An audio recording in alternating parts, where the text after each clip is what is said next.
Salut à toi, j'espère que tu vas bien. Alors, ça fait longtemps que je ne vous ai pas parlé directement en fait.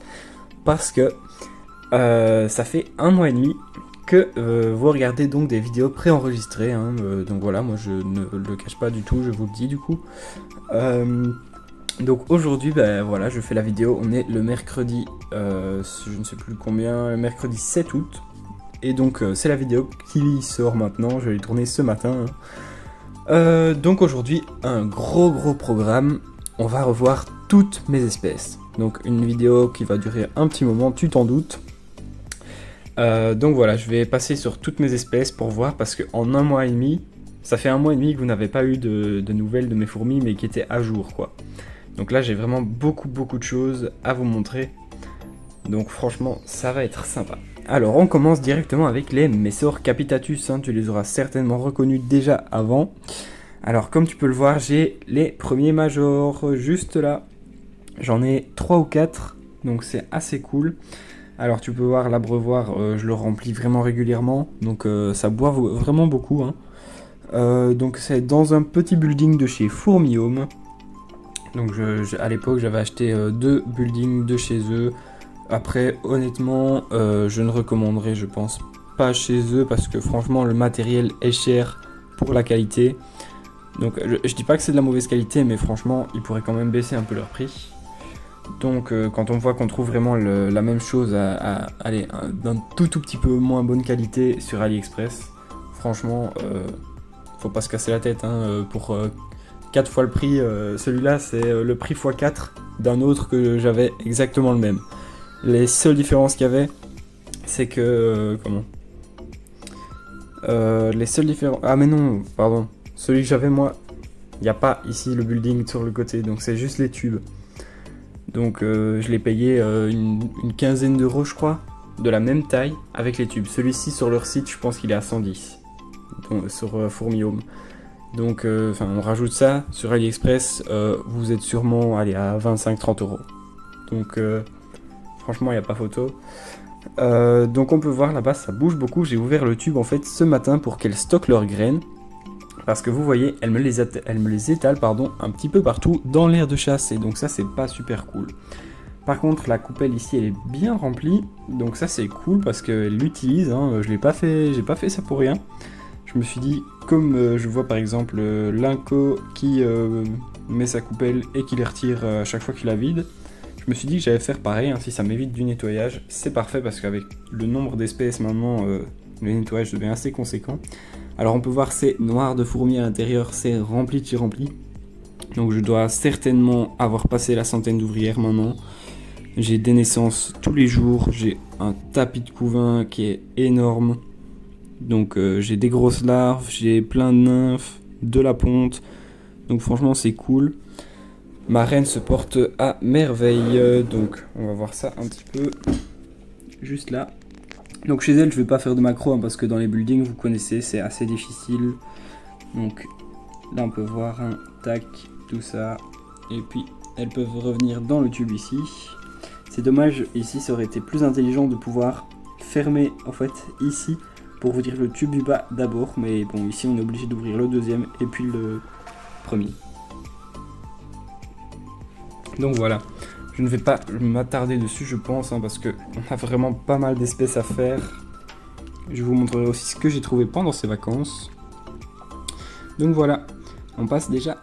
Nous voilà maintenant chez mes Meranoplus bicolores. Donc je ne sais pas si tu te souviens, je les avais passés là-dedans, je ne sais plus si j'avais fait une vidéo dessus. Donc voilà, je leur ai mis 2 tubes. Ici j'ai eu des naissances, j'ai des larves, j'ai de la ponte, j'ai des nymphes, de tout, donc ça pète la forme. Elle me vide les abreuvoirs en vraiment même pas une semaine. En une semaine max, l'abreuvoir est parti. Et j'ai vérifié parce que je pensais que ça coulait peut-être dans la dalle en fait, mais non, même pas. J'ai regardé, mais elle me vide vraiment l'abreuvoir en une semaine. Donc c'est des très grosses buveuses. Hop, vous voyez que c'est un peu crade par là, un peu des cadavres. Voilà. Donc ici je vais pas m'attarder non plus, là non plus je vais pas faire de macro, c'est assez compliqué. Je peux essayer de zoomer un petit peu, on voit bien la reine là-haut et les nouvelles naissances juste à côté d'elle. Donc on voit déjà en fait dans les ouvrières une différence de taille, hein. Il y a certaines ouvrières qui sont plus grandes que d'autres.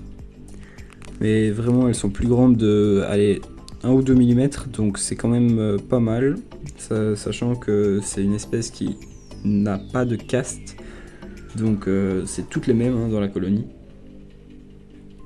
Voilà, donc elles non plus je vais pas m'attarder, on va déjà passer aux suivantes, comme ça ce sera fait. Et les suivantes, vous n'allez pas être déçus. Nous voilà donc chez mes Diacama rugosum. Alors j'ai rempli ici, ce matin c'était rempli, il reste quasi plus rien dans le liquide sucré et le liquide protéiné est tout fini. Donc elle aussi, elle kiffe vraiment tout ce qui est liquide sucré, etc. Donc là on peut les voir, hein. Elles sont vraiment très belles, on voit une petite larve d'ailleurs. Hop, on va passer en macro. Hop, donc là on peut voir la petite larve, un cocon en dessous et ici on a des œufs, juste là. Donc vous voyez une forme allongée comme ça. Hop. Ici on en a également deux. On en a aussi un ici. Voilà, donc c'est un peu près de toutes les ouvrières, hein. Vraiment ici elles se cassent pas la tête, tout le monde prend un peu de tout. Hop. Et donc là le cocon. Alors j'aimerais vraiment bien trouver la Gamergate en train de pondre, parce que si je la trouve en fait, bah, je vais tout de suite retirer le tube pour essayer de la sortir et de la marquer. Donc comme on fait le même principe avec les abeilles. Donc voilà, je vous dis comme ça, vous ne serez pas étonnés si un jour vous voyez les Diacama avec un point rouge sur le dos. Hop. Donc voilà. Franchement, c'est une très belle espèce qui est très agressive. Elle chasse très bien. Donc ça ne vaut pas les Arpegnathos venator, hein, bien sûr. Mais franchement, elle se débrouille pas mal. Au niveau chasse, c'est les Arpegnathos venator, les numéros 1 chez moi. Après, on a les Odontomachus, puis les Tetraponera. Et puis elles sont en 4ème position. Niveau chasse impressionnante. Voilà, donc je ne sais pas exactement à combien d'ouvrières j'en suis pour le moment, mais je dois être à une dizaine. Je pense que ça doit être ça. Voilà, pareil, on va déjà passer aux suivantes qui sont très intéressantes, elles. Les voilà, donc ce ne sont d'autres que les Odontomachus haematodus. Alors, elles, franchement, je suis revenu, j'ai vu une population de fous. Donc là, j'ai très certainement passé la vingtaine d'ouvrières. Donc j'ai eu pas mal de naissances. Et comme tu peux le voir, j'ai toujours un joli couvain. Donc je vais passer la macro pour te montrer tout ça. Tac. Alors déjà ici sur la vitre, on peut voir deux petites larves qui sont collées. Alors si on continue maintenant, on peut voir un cocon dans les mandibules, juste là. Et puis si on passe un petit peu partout comme ça, on peut voir de la ponte, encore un cocon, Madame la Reine qui est juste là. Hop, des larves, encore des larves, des œufs. Donc, vous voyez, j'ai une très belle ponte, hein. Hop, ici ce n'est pas des larves, c'est des crasses. Là, plein de petites larves, vous voyez.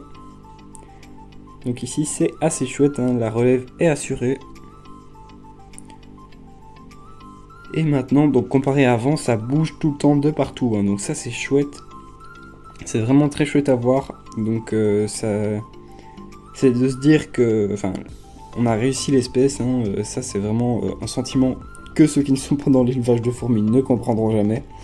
Mais donc ouais, avoir une espèce de fou comme ça et puis réussir à la faire se développer correctement, ça c'est un sentiment de satisfaction mais qui est juste énorme. Donc voilà, elles sont vraiment très très belles, hein, je trouve, avec leurs pattes orange comme ça. Hop, là on voit pas bien à l'image, hein, parce que la vitre est sale déjà et je n'ai pas une bonne lumière dans ce nid. Mais franchement, elles sont vraiment magnifiques. Alors je vous montrerai les Arpegnathos juste tout à l'heure. Elle aussi, j'ai des très bonnes nouvelles, vous verrez, c'est énorme, je suis hyper content. On passe maintenant dans les tubes. Alors tu peux voir ici ma Camponotus fetchenkoi qui est magnifique, hein. Alors elle, toujours, ça stagne. Donc voilà, j'ai toujours le même nombre d'ouvrières. J'ai une naissance de temps en temps, puis j'ai une mort de temps en temps. J'ai un petit couvain. Donc voilà. Même si elles sont très belles, franchement elles se développent pas chez moi. Mais bon, je les ai depuis le début et je pense que je les ai foirées direct. Enfin, j'ai pas vraiment bien fait les choses. Donc je pense reprendre une ou deux reines de Camponotus fetchinkoi pour essayer de réussir correctement cette espèce, car elle me tenait quand même à cœur. Hein. J'avais vraiment eu un coup de cœur donc quand j'ai commencé les fourmis. Hop, je ne vais pas m'attarder dessus, hein, on va directement passer sur les suivantes qui sont une espèce qui est assez rare en élevage mais qui ne va pas très bien chez moi. Et là voilà donc la seule mauvaise nouvelle après un mois et demi donc sans faire de vidéo donc directement pour YouTube. Eh ben ma Myrmecocystus mendax a perdu toutes ses ouvrières. La dernière est juste là et vous voyez ici il y a des acariens. Je l'ai changé de tube 4 fois. 4 fois, à chaque fois je la prenais à la pince souple pour être sûr de ne pas choper d'acariens en plus. Après 2-3 jours je revoyais des acariens. Donc c'est vraiment pas possible avec elle. Donc vous voyez ça se balade même là en dehors. Donc franchement elle, j'ai très peu d'espoir. Même si elle avait répondu à un moment, bah ici j'ai plus rien. Donc on va voir, je vais peut-être je vais tenter, je verrai, je vais essayer des trucs pour la sauver, mais j'ai très peu d'espoir. Voilà, donc elle non plus, je vais pas m'attarder dessus, hein, vous l'avez déjà pas mal vu sur ma chaîne. On va direct passer aux suivantes qui elles sont bien plus intéressantes. Les voilà, donc les Oecophila smaragdina, les fameuses fourmis tisserandes. Alors là j'ai 3 ouvrières. Il y en a déjà 2 qui sont mortes, donc parce que c'était les premières, hein, donc voilà, ça c'est une qui reste encore des premières, donc elles étaient 3. Donc voilà, ça c'est les 2 naissances que j'ai eues récemment, et il y en a une d'ailleurs ce matin, celle juste là. Donc vous voyez les diamandibules ouvertes, prêtes à attaquer, hein. Alors là en dessous on a une autre nymphe qui est en train de naître également. Et oui, elle commence à bouger doucement, j'ai l'impression. Donc l'autre ouvrière est en train de la nettoyer. Hop, on peut voir qu'il y a de la ponte là en dessous, hein, et une autre nymphe. Donc, Madame la reine ici qui avait un très beau couvain à un moment, mais en fait j'ai changé de tube ce matin. Car pendant les vacances, quand j'étais parti, eh ben, elles ont dégueulassé le tube, vraiment, limite c'était mouillé à l'intérieur, mais c'était pas une inondation. Elles ont étendu le liquide sucré et tout, c'était bizarre, donc tout le couvain est mort presque. J'ai déjà eu de la chance d'avoir sauvé les 2 nymphes et 2-3 œufs. Donc là, je ne sais pas ce qu'elle fait l'ouvrière. Vous voyez, elle porte la nymphe, elle la promène.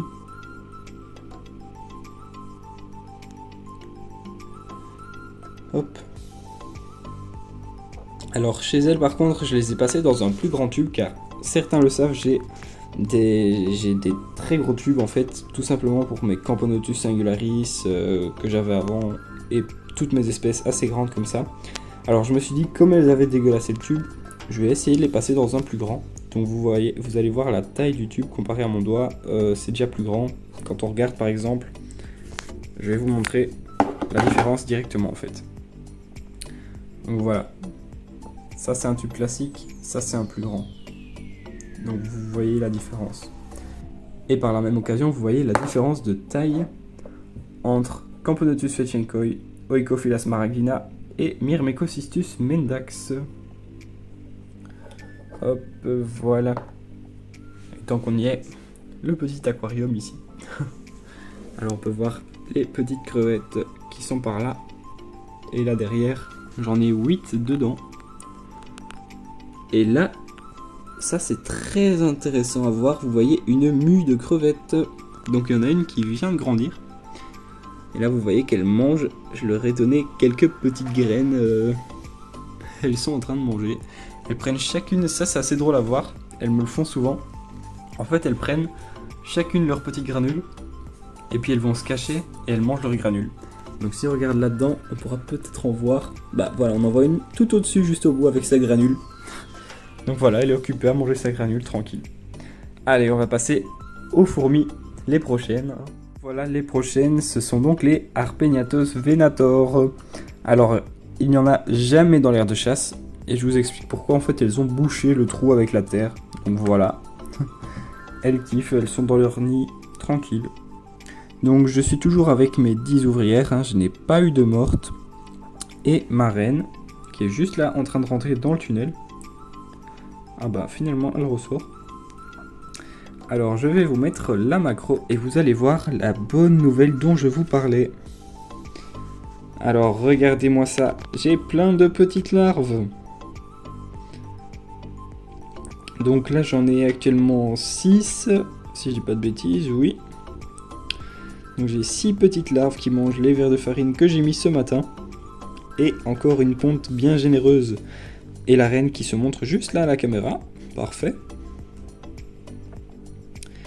Donc là franchement j'étais hyper content quand j'ai vu ça en rentrant de vacances. Donc ça veut dire que le nid leur plaît. Et que j'ai réussi à les faire se développer. Maintenant à voir si les larves vont arriver à leur terme. Et si elles vont me faire un cocon pour donc venir agrandir la colonie. Donc ça c'est à voir, hein, parce que parfois ça arrive aussi que les larves se fassent manger. Ou bien encore plein d'autres choses. Là vous voyez c'est là qui nous regarde, bah, c'est la reine d'ailleurs. Ces fourmis c'est vraiment un truc de fou. C'est vraiment très très perturbant quand j'essaye de prendre des photos avec mon appareil photo. Elles me suivent du regard et on les voit parfois sur les photos qui suivent l'appareil. Ça c'est un truc de fou furieux. Hop. Donc là c'est vraiment super chouette.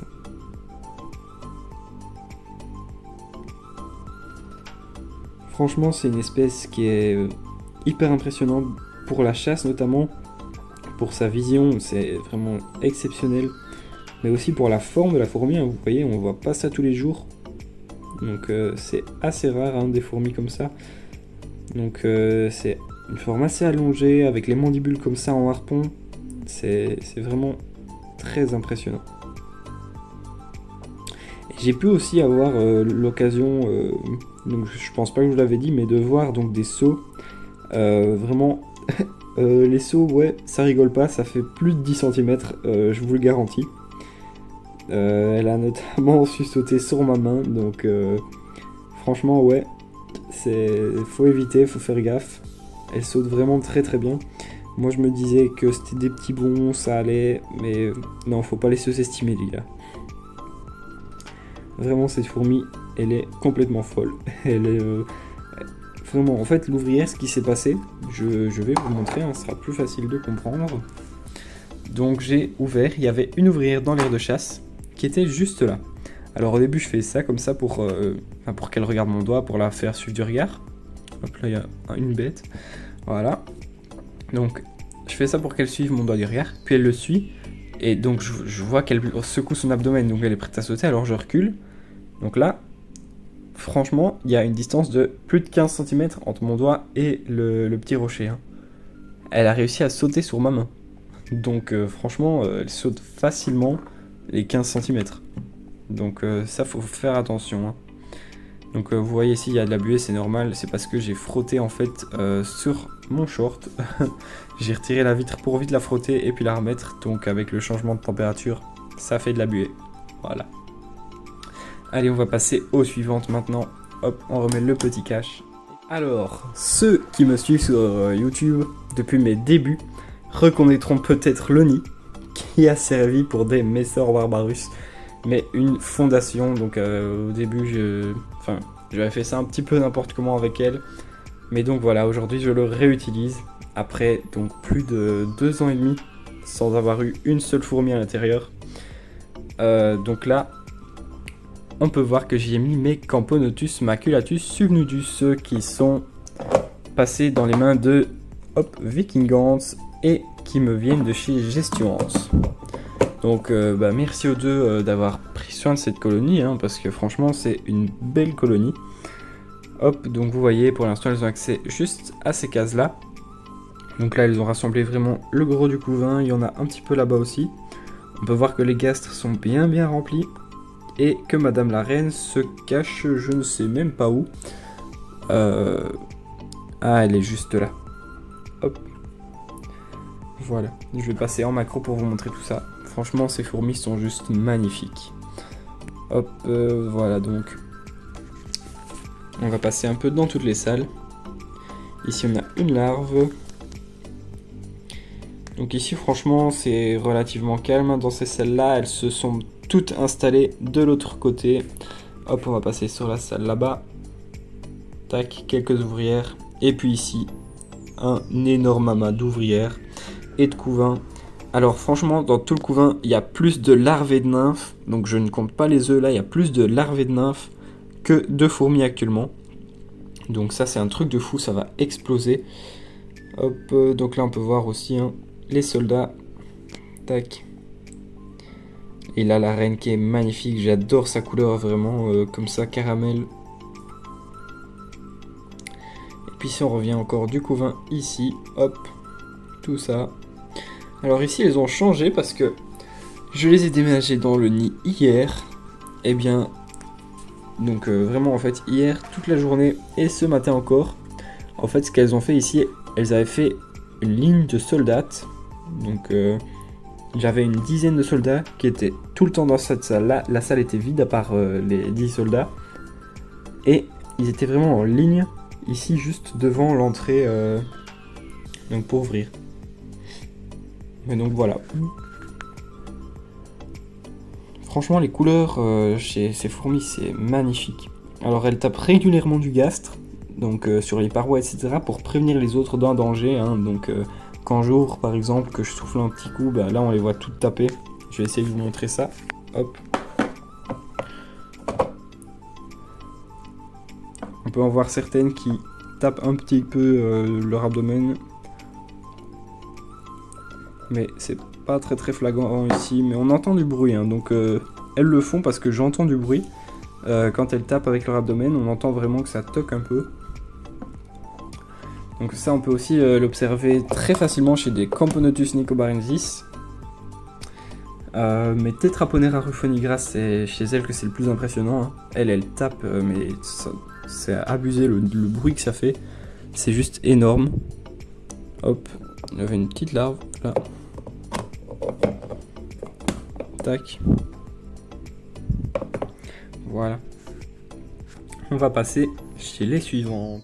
Alors les suivantes sont donc les Camponotus nicobarensis. Donc vous voyez que c'est assez crade chez elles. Elles sont vraiment dégueulasses. Je pense que j'ai eu un petit accent là sur le dégueulasse. Mais donc voilà, c'est la Belgique les gars. Alors je vais vous montrer. J'ai un joli couvain. J'ai eu des naissances. Donc là on peut voir par exemple un petit major, voire un média. Mais il a une grosse tête quand même, je pense, un petit major plutôt. Donc qui est né il n'y a pas longtemps. Tout ça, des ouvrières là, un énorme amas d'ouvrières. Donc les petits points blancs si jamais c'est de l'humidité. Donc voilà pour ceux qui ne le savent pas. Hop, j'ai un petit peu de couvain là, mais c'est principalement en fait ici en dessous qu'il est. Donc là on revoit le petit major. Ah non, c'est un autre. Donc voilà, j'en ai deux médias majors qui sont là.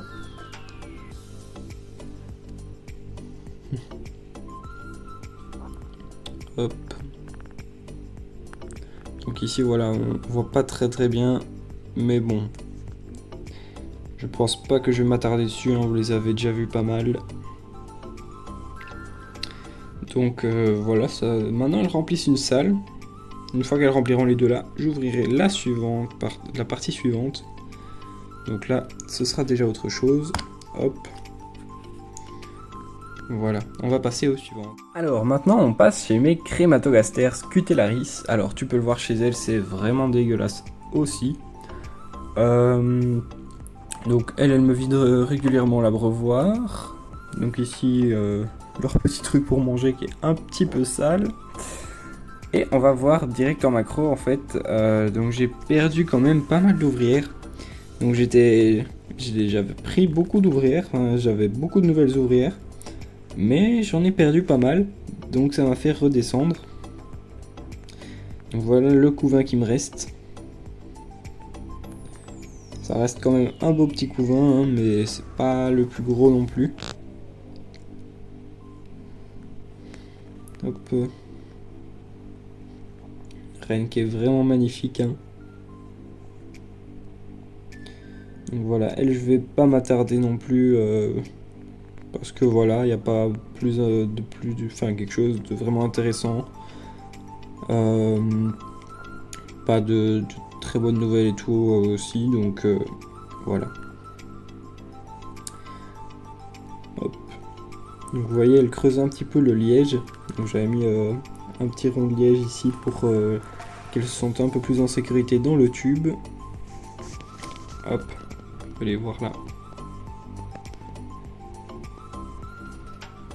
Avec leur petit abdomen en forme de cœur. Hop. On va passer déjà à la suivante qui a une piqûre bien sévère, mais je pense que tu sais déjà de qui je parle.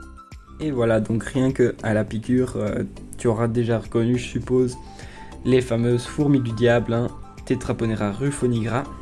Alors vous pouvez voir que j'ai quand même 6 ou 7 ouvrières dans l'aire de chasse, plus tout ce qu'il y a dans le tube, plus un énorme couvain. Donc chez elle, ça se développe vraiment pas mal. Alors, je sais ce qu'on m'avait dit, eh ben figurez-vous que ça fait déjà 1 mois et demi qu'elles tiennent, bientôt 1 mois et demi, qu'elles tiennent là-dedans sans aucun problème. Donc franchement, c'est que ça fait le taf, hein, surtout que je connais des personnes qui maintiennent des grosses colonies dans de l'imprimé en 3D et qui n'ont aucun problème. Donc c'est des nids en imprimé en 3D et il n'y a aucun problème. Donc c'est... Je sais pas, soit il y a quelque chose qui ne les attire pas pour creuser là-dedans, ou tout simplement elles comprennent que c'est leur nid. Mais donc voilà. Ici je n'ai pas de problème d'évasion non plus, je surveille régulièrement, hein, je ne vois pas de début de trou. Donc pour moi elle n'essaye pas, donc c'est assez bien. Là vous pouvez en voir 2 qui... Ah bah maintenant plus qu'une, qui mange le verre. Vous voyez, il y a vraiment beaucoup de nymphes, hein, ça c'est chouette. Je n'ai pas vu de ponte là tout de suite, à vue d'œil, mais ça fait un petit moment que je les ai pas vues. À vue d'œil comme ça, je ne vois pas de ponte, mais après, elles cachent souvent leurs œufs en dessous des nymphes, elles. Hein.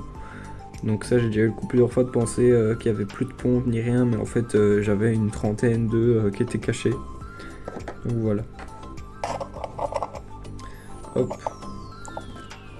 Tac. Elle non plus. On ne va pas en rester plus que ça. Et maintenant, je vais passer sur les dernières. Donc il y en a une qui n'est plus à moi. Je vous expliquerai juste après. Et je vais vous montrer mes trouvailles de vacances. Alors voilà ce que je disais, donc qui n'est plus à moi.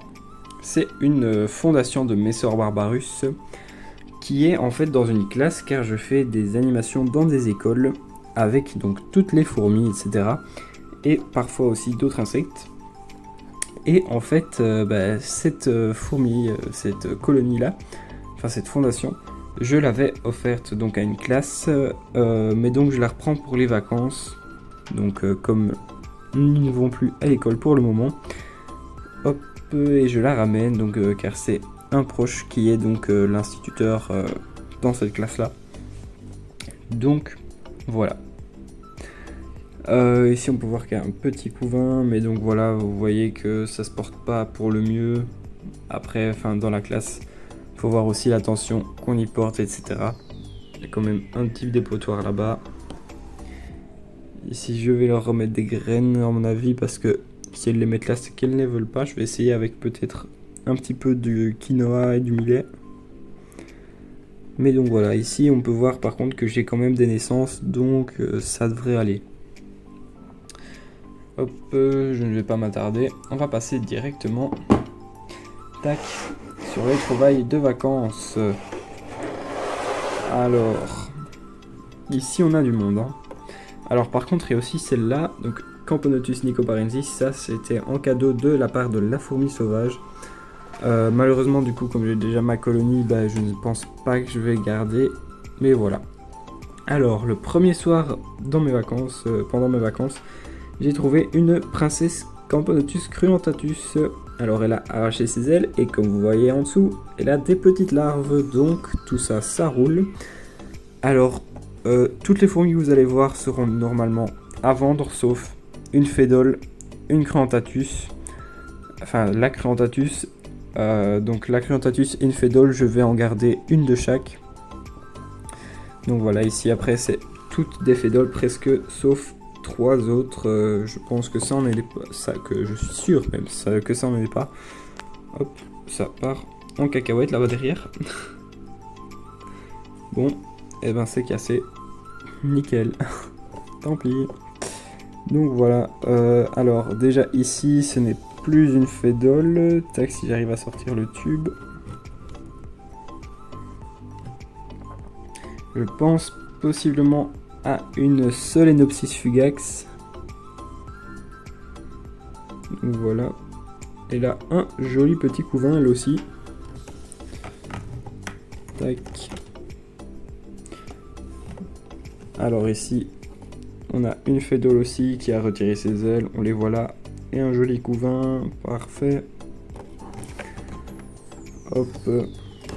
Alors ici, un couvain monstrueux. Donc vous voyez, c'est énorme. Encore de la fédole. Alors, celle-ci, pareil. Couvain monstrueux. Fédole.